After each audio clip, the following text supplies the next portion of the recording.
প্রবেশ করছে, মাঠে যে প্রবেশ করছে একে একে বাইরে বার করো। মাঠে যে প্রবেশ করছে ওকে বাইরে বার করো। ও কি রেফারি নাকি? ওকে সোজা বাইরে বার করে দাও।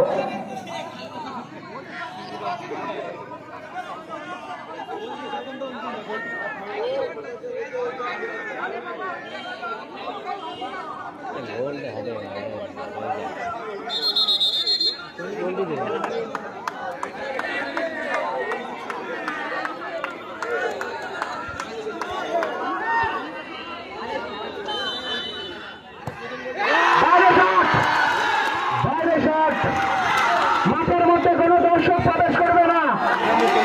মাঠের মধ্যে কোনো দর্শক